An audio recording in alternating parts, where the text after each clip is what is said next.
कांग्रेस के बयानवीर अपनी जुबानी फिसलन से कांग्रेस के लिए बड़ी मुश्किलें खड़ी करते रहे हैं, जो नया नहीं है। सैम पित्रोदा का आखिर वो बयान किया था जिसने अचानक बैठे बिठाए बीजेपी को एक बड़ा मुद्दा दे दिया और राजनीति के जानकार सैम को 2019 का मणिशंकर अय्यर तक बताने लगे हैं। कांग्रेस के बयान से किनारा तो जरूर कर लिया, लेकिन अमित शाह ने इस बार भी कांग्रेस के किनारे बैठने की भविष्यवाणी कर दी।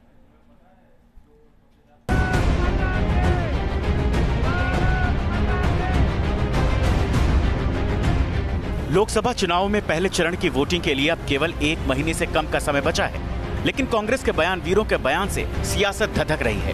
कांग्रेसी सिपाहियों की जुबानी शोले कांग्रेस को ही जख्मी कर रहे हैं। एयर स्ट्राइक पर सैम पित्रोदा के बयान के बाद सियासी भूचाल आ गया। इसलिए बुजुर्गों ने कहा है कि जुबान का इस्तेमाल सोच समझ कर करना चाहिए, लेकिन ये कहावत शायद सैम पित्रोदा को याद नहीं रही और उनकी जुबान ऐसी फिसली कि वो कांग्रेस के लिए परेशानी का सबब बन गई। सैम पित्रोदा के बयान ने कांग्रेस को बैकफुट पर ला दिया है और बीजेपी को दे दिया है चुनावी रण में आक्रामक हमले का हथियार। Because I have read in New York Times and other newspapers, what did we really attack? Did we really kill 300 people? I don't know that. As a citizen, I am entitled to know. And if I ask, it is my duty to ask. Okay? That doesn't mean I'm not nationalist. We need to know the facts. If you say 300 people were killed, I need to know that. We all need to know that. People of India need to know that.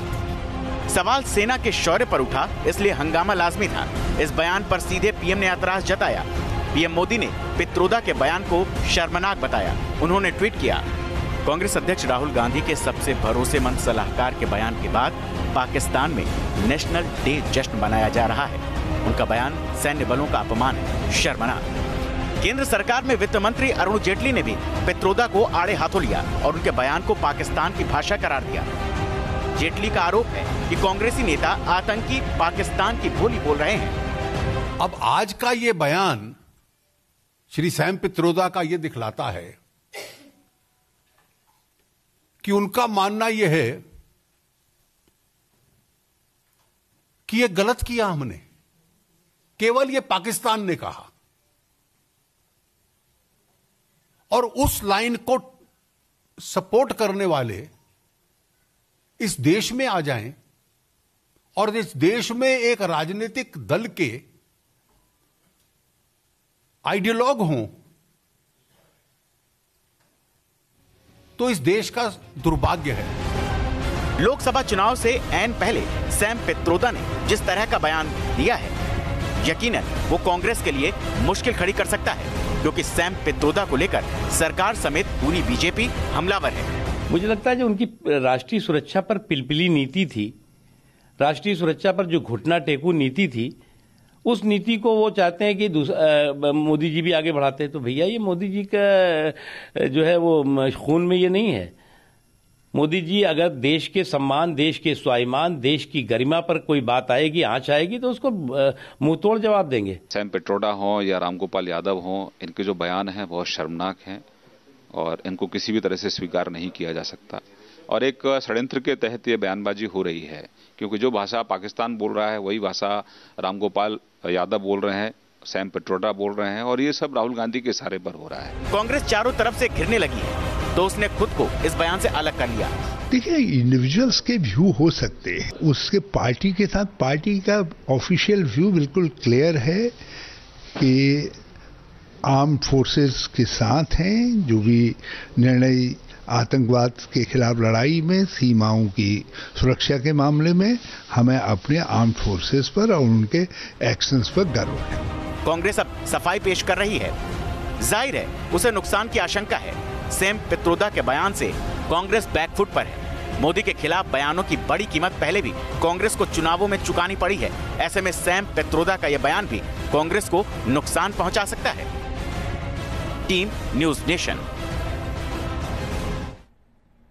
1952 में देश का पहला आम चुनाव हुआ था। तब से लेकर 2019 में 17वीं लोकसभा के लिए मतदान डाले जाने हैं, लेकिन हर चुनाव में नेताओं के बयानों ने सुर्खियां बटोरी है।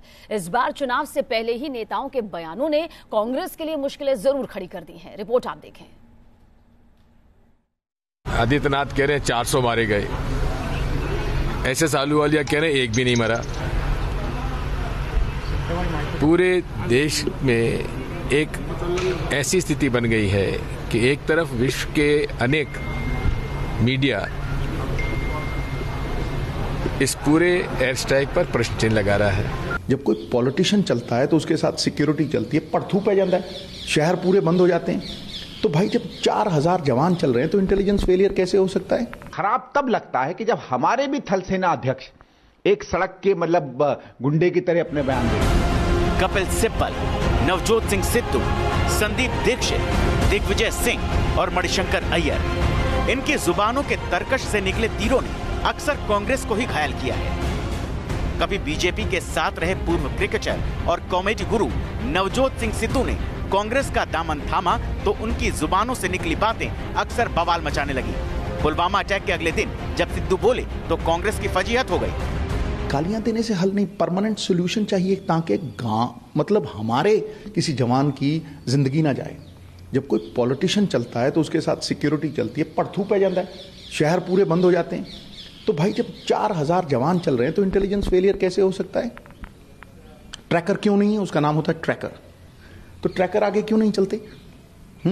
और अगर वो नहीं है, वो फुल प्रूफ सिक्योरिटी नहीं है, तो फिर ट्रांसपोर्टेशन जो है वो बाय एयर होनी चाहिए। सिद्धू के बाद सिब्बल साहब ने भी एयर स्ट्राइक पर जो दलीलें दी, जो सबूत मांगे, वो कांग्रेस के खिलाफ ही जाते दिखे और पार्टी जनता के कटघरे में खड़ी मिली।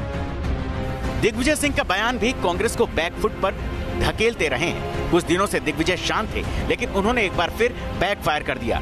एयर स्ट्राइक पर वो सरकार को बैकफुट पर लाना चाहते थे, लेकिन उनकी मांग ने पार्टी को ही बैकफुट पर धकेल दिया। भाजपा के अध्यक्ष कह रहे हैं 250 मारे गए। महंत योगी आदित्यनाथ कह रहे हैं 400 मारे गए। ऐसे सालूवालिया कह रहे हैं एक भी नहीं मरा।